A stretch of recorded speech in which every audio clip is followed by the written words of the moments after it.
Hey, so I'm going to put the bridge on, and what I'm going to do first is lay some tape down, because that way I can write all over it and not have any wacky problems.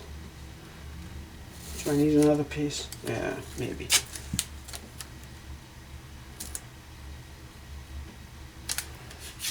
Okay, so I'm also going to kind of just mark where that thing is and where are the holes.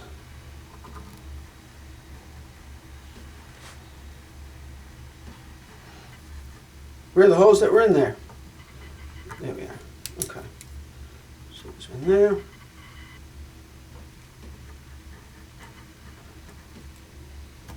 And there. And there. And there. And there. Okay. The reasoning for this is when I place the bridge, which does not match the holes that Wormuth gave, and these are holes for a certain type of bridge, which they also did the tuners for certain tuner holes for certain type of tuner, which I'm not real thrilled about, but that's another video, so subscribe and all that. The bridge that I wanted looks kind of neat with some string on it.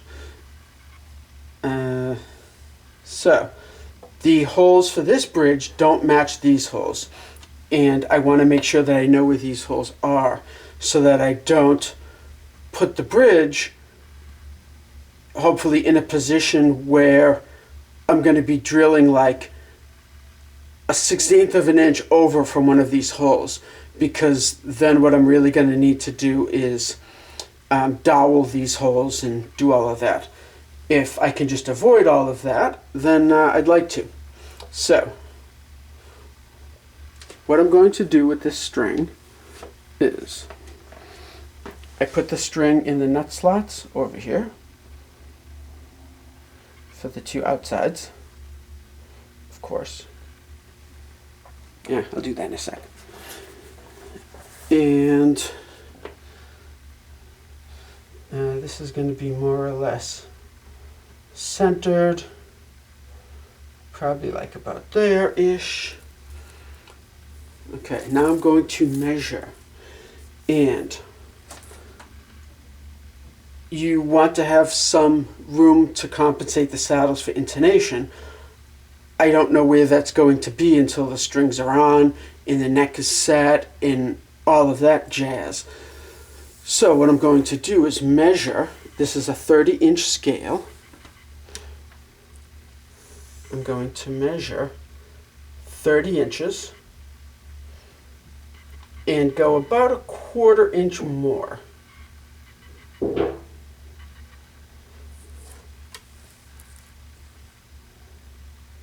And that will give me about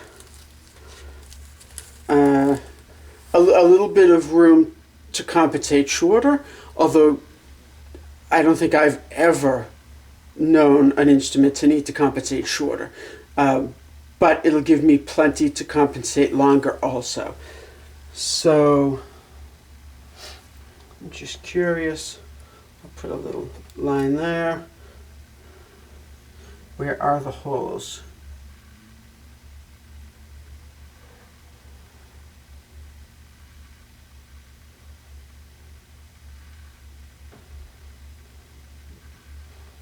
Okay, so they are kind of nearby, but maybe it won't be a problem. Okay, so I'm going to leave that there. Put the strings in position for the bridge. Drag these up to the slots and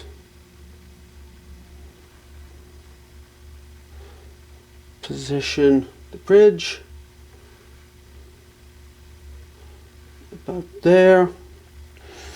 I like to have a little more room on the treble side than on the bass side, because I tend to, when I play the lowest string, if anything, I tend to pull down a little bit towards the ground.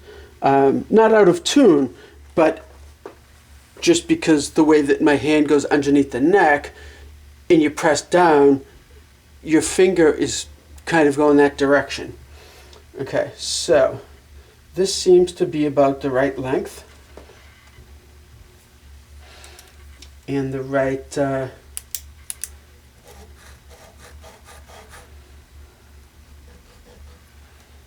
side to side dealy. Okay, so I'm going to circle the 4 holes that we have for the bridge.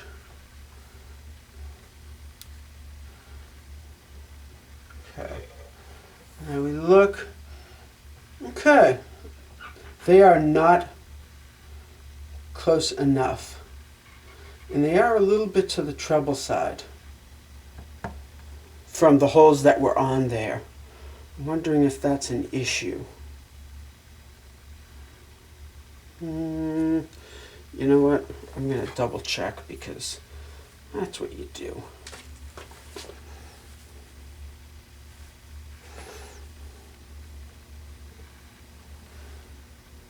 Okay. Line them up with the holes. Where are the holes? There are the holes.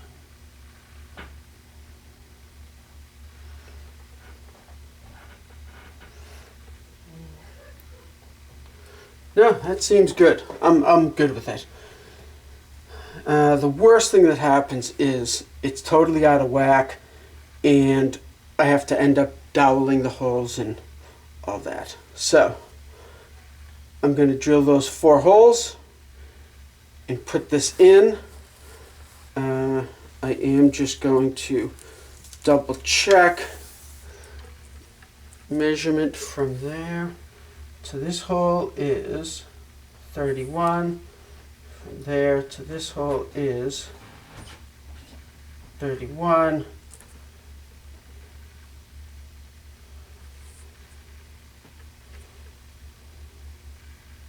Okay, so I just want to make sure that the bridge isn't like canted at like a weird angle or anything, but it looks good. So we're going to do this. I'm going to drill the holes, and I'll be back. Oh, and FYI, obviously, I'm going to drill them with the tape on there. And all I'm drilling is the pilot holes, the screws that go in. You want the drill bit to be bigger than the shaft of the screws, but smaller than the outside diameter of the threads, so that the threads can cut into the wood. Pretty simple stuff, but I just wanted to make sure I mentioned that. So I'll be back. I drilled the 4 holes, and I used one of these little countersink drill bit things, just because the edges have like a little bit of kind of wood fiber feathered up or whatever.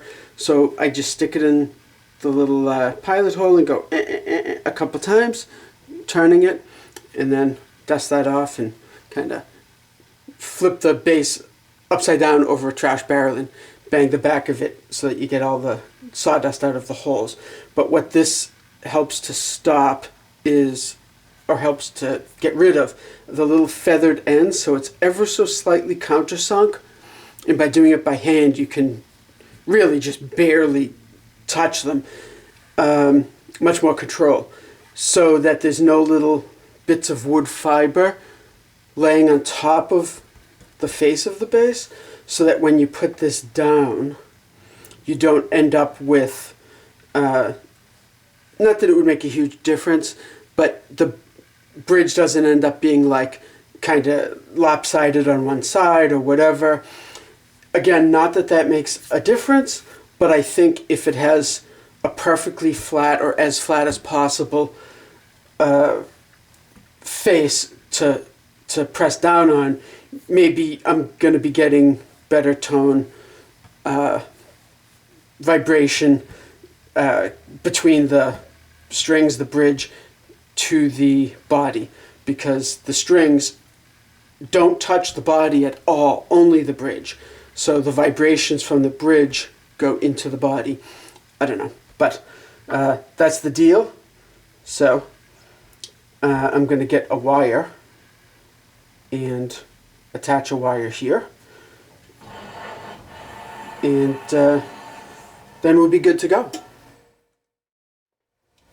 Okay, I have a ground wire, and the first wire that I grabbed was actually non-stranded, and I was like, but then I thought, no, because I don't want it to snap at any point, and now I have to take strings off, remove the bridge, replace the wire, so this way stranded, it should last forever. And what a lot of times happens is the wire comes out through this hole here, and it just sort of lays on top of the wood. But for the reason that I did the little countersink here, I want this wire to not be laying on the wood and making the bridge have less contact. So I'm going to take a flathead screwdriver from this hole here to the little tiny screw hole here, and I'm just going to go. So I put a little tiny dent. Now, and I'm not twisting the wires because I want them to sort of fan out so that there's more contact with the screw. One of them didn't go in. Come on, wires. Go in. Ay, ay, ay. There we are. Okay, so now it is sort of pressed into that little groove, so it won't bounce up against the body of the base. And now I lay that down and screw in the screws. And it's very important that you always get the correct sized head on the screwdriver bit, whatever you call it. So there's a smaller one at this end, a larger one at this end, and I tested them. In the smaller one, you can feel it sort of wobble around a little bit. The bigger head fits right in, and it's like solid. So I want to make sure that I'm using the correct size, but you always want to do that anyway. And then just screw it in, and it's going in nice. I like to use a hand screwdriver. I could definitely use a drill bit, but I like to use a hand screwdriver because that way I can feel it kind of settling in, and I know that I'm not going to strip the screw head or strip the hole in the wood or anything like that. So I like to do the two outside ones, tighten them up almost all the way, and then do the two inside ones, and then tighten them, you know, each one like dit, dit, dit, dit, and then dit, dit again until they're all the way in. And that's about it. So, this actually looks really good.